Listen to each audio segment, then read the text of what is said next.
My stepson told me, "You're not my real dad. You're nothing." So when he asked me to pay for college, I said, "Ask your real father." What happened next shocked everyone. This isn't just a story about a man losing his family, it's about the brutal moment you realize the people you loved were only ever interested in your wallet, and how standing up for yourself can shatter everything you thought you had. My name is Robert, and I'm 45. 5 years ago, I met Melissa. She was the bookkeeper I hired for my wine bar, a place I built from the ground up, a place I poured my life into. She was smart, elegant, and had this quiet warmth that made late nights crunching numbers feel less lonely. At first, it was strictly professional. But soon, I found myself lingering in her office, inventing excuses just to be near her. One evening, I took the plunge. "Let me take you to dinner," I said. Her smile, as she asked, "Are you asking as my boss, or as a man?" sealed my fate. Dinners led to dates, and before I knew it, we were planning a future. Melissa was everything I dreamed of. Her son, Ethan, was polite, well-mannered. I genuinely felt like I'd found the family I'd always wanted. We got married, and they moved into my house. I dove headfirst into being the best stepdad imaginable. I took Ethan to games, helped with homework, bought him every trendy sneaker, paid for vacations. I gave him the life I wished I'd had. He'd see his bio dad, Kevin, sometimes. I wasn't comfortable with it. Kevin had a history, drunk, violent, lost custody for a reason. But Melissa would insist, he's still his father, Ethan needs that connection. One time, at a school event, Kevin looked absolutely wasted. Swaying, unfocused eyes. I kept quiet. Who was I, the stepfather, to interfere? God, if only I'd known. If only my desire to be the perfect stepfather hadn't blinded me to what was truly unfolding. Hindsight is 20/20, right? And the real trouble? It hadn't even begun. Time flew. Ethan's 18th birthday and graduation were just around the corner, and he was a nervous wreck. What if it's not perfect, he'd fret. To calm him, I suggested throwing his party at my bar, the best section, all for him. His eyes lit up. "Really?" he exclaimed, already envisioning the Instagram posts. "My friends are gonna be so jealous." I poured myself into the preparations. I wanted it flawless. I even bought him a sleek black designer suit. He looked like a junior executive. I asked for a guest list, he mumbled, "About 30. Just plan for 30. In retrospect, I should have pushed. The bar glowed. Golden lights, sophisticated decor, virgin cocktails, fancy canapes. Ethan, in his new suit, was laughing with his friends, snapping photos. Melissa's family mingled. Everything was perfect. Then he walked in. Kevin. I recognized him instantly, the way he swayed, his glassy eyes. Drunk. "I'm here to wish my son a happy birthday," he slurred, loudly. He stumbled to our table, his gaze locking on me with pure contempt. "Get up," he waved dismissively. "That's my seat. I'm his real father, not you." I kept my voice calm. "There's plenty of seating at the next table, Kevin." "No." His voice sharpened. "This is my place. You need to leave." I looked to Melissa. She sat there, pale, staring at her hands. Just like she always did. Cowardice. I took a breath. This was Ethan's night. I wouldn't let it be ruined. "Let me be crystal clear," I said, my eyes fixed on Kevin's. "You can take a seat at the next table, or security will escort you out." His face contorted. "Oh, listen to you, Mr. Moneybags," he spat, leaning on the table. "You think you can buy everything, don't you? My son? My family's love?" Other patrons were staring. My staff tensed. "You just waltz in here with your fancy bar, your big house," Kevin ranted, his voice rising. "Think you can replace me just because you've got money? Well, guess what? You can't buy family." Before anyone could react, he swiped. A plate of charcuterie crashed to the floor. Then another. Fine cheeses and meat splattered. An imported sparkling water bottle tipped, spilling everywhere. I caught my head of security's eye. A subtle nod. They moved in. "Sir, it's time for you to leave," he said firmly. Kevin's drunken protests faded down the hall as the door shut. Silence. Then murmurs. I plastered on a smile. "Drinks are on the house, ladies and gentlemen." My regulars shrugged it off, but at our table, Ethan's friends whispered. They glanced at him, at Melissa, at me. The story would be all over social media by morning. Ethan sat rigid, his once sleek suit now seemed to swallow him whole. His Instagram-perfect party was a nightmare. "I have a headache," he mumbled an hour later. "Can we go home?" The party dissolved. People made polite excuses, but I heard them whispering. "Poor Ethan. Can you believe his dad?" We got home. Ethan bolted to his room. The next morning, Ethan came down with circles under his eyes. "How are you feeling, buddy?" I asked softly. "Fine," he grumbled, staring at his cereal. That was it. One word. The house became a ghost town. Ethan, once chatty, was silent around me. If I entered a room where he was talking to Melissa, he'd shut down. One evening, I tried to talk to Melissa. "Shouldn't we do something? Get him to talk?" She waved a dismissive hand. "He's fine. He's just processing. Give him space." But it wasn't fine.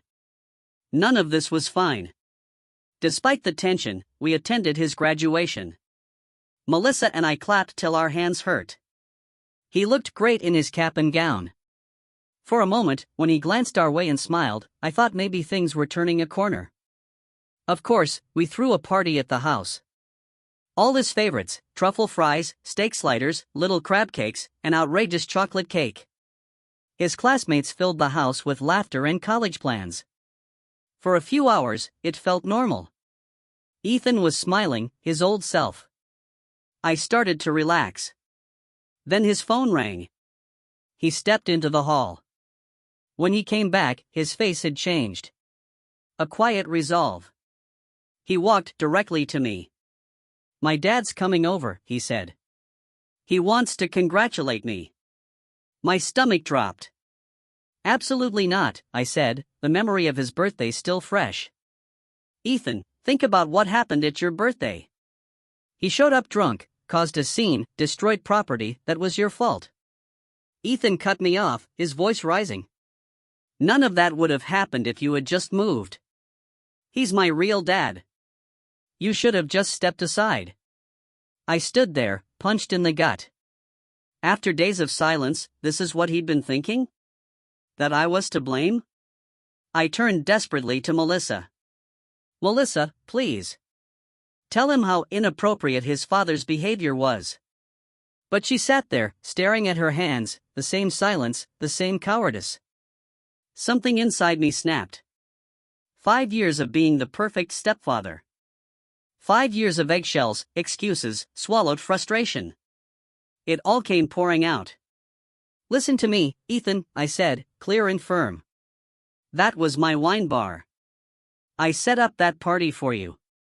I bought you that designer suit. I did everything to make that night special. And your dad? He arrived drunk, publicly shamed you, and caused property damage. He didn't even get you a present. What he did was bring chaos and embarrassment." Ethan's face went from angry to absolutely furious. "Oh my God, here we go again," he shouted, throwing his hands up. "It's all about the money with you, isn't it? I paid for this. I bought that.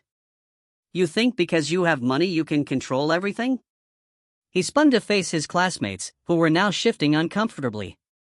"My real dad will be here soon," he said, a bitter laugh. "It'll be nice to finally have a normal person here, instead of this." He gestured at me as if I was dirt. "Your father is not coming into this house," I tried, fighting to keep my voice even. "Not after what happened at the bar." That's when Ethan completely lost it. His face flushed red, screaming at me in front of everyone. You're not my dad. You're nothing to me. You're nobody. Who do you think you are to tell me what to do? Keep your nose out of my life. You're just some guy my mom married for his money." The room went dead silent. His friends fidgeted. Ethan turned back to them, voice dripping venom. "Let's get out of here. I don't want to celebrate in his house anyway." He emphasized his like it was something vile. His friends filed out quickly, avoiding eye contact. The front door slammed, rattling the windows. I stood amidst the scattered food, the abandoned plates. This had to be it.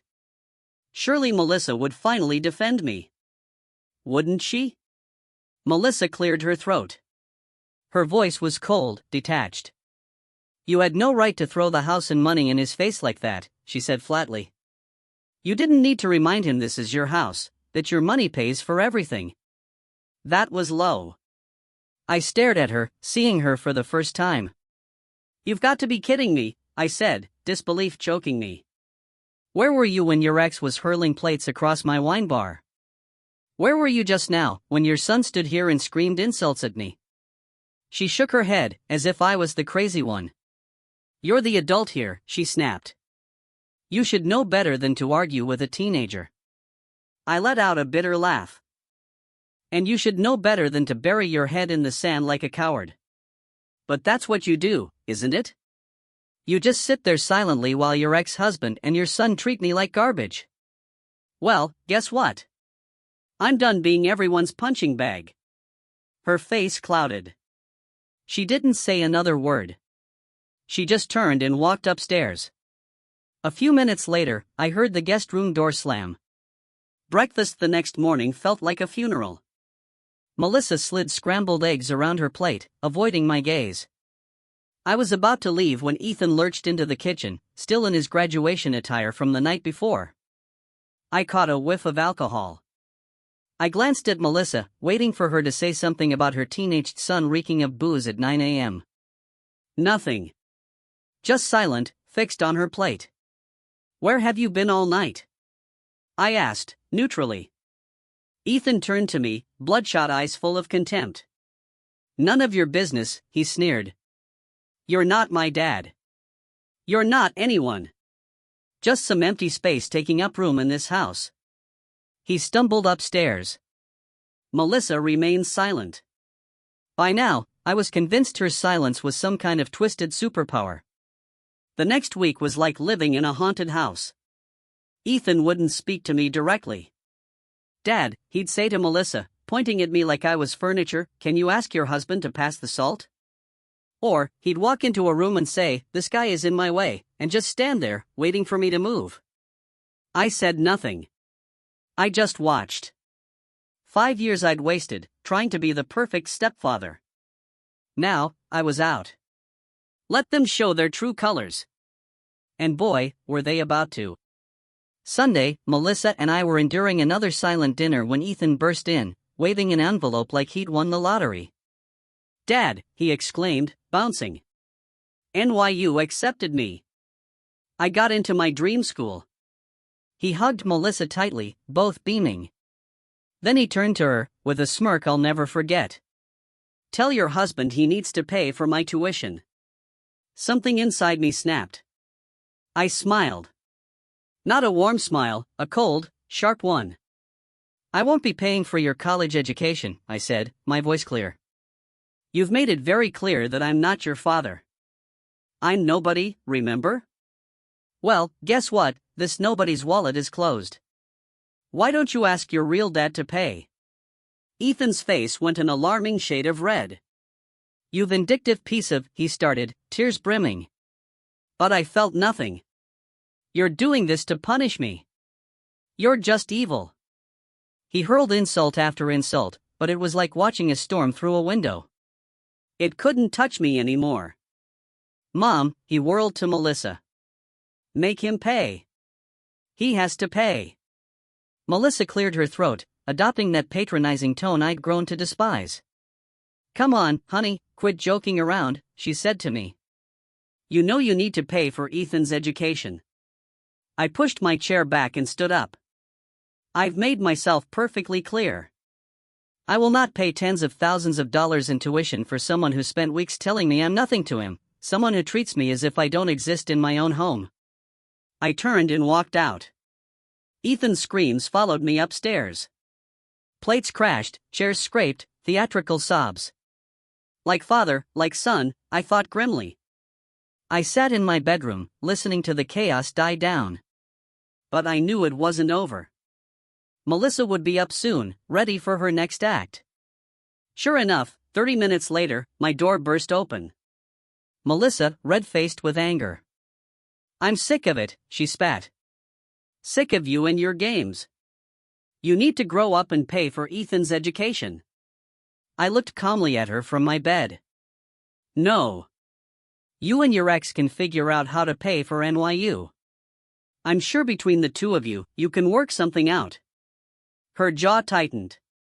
She paced like a caged animal. "You're being completely selfish. He's just a teenager, for God's sake. You need to be the bigger person." I watched her, remembering all the times she'd used that argument, be the bigger person, Robert. "Let it go, Robert. He's just a kid," Robert always excuses. Always smiling, nodding, and opening my wallet as they treated me like dirt. I took a deep breath. "A teenager," I said quietly, "who's old enough to know better. A teenager who has made it very clear how he feels about me. Why should I invest in his future when he has shown me nothing but contempt?" Melissa stopped pacing. Slowly, she turned. Her expression was ice cold. "Fine, then. Let me make this simple for you. Either you pay for Ethan's education, or I'm filing for divorce." She clearly expected me to cave, to beg. That's what the better man would do, right? I shrugged. "Okay. Get divorced." Her mouth opened and closed. No words came out. She hadn't expected me to call her bluff. "I'll call my lawyer first thing in the morning," I said, my voice firm. "Until then, you and Ethan can start finding yourselves a new place to live." She said nothing more. Just turned, left the room, and closed the door quietly behind her. The next morning, Ethan was waiting at the dining table. A perfectly staged ambush. Red-rimmed eyes.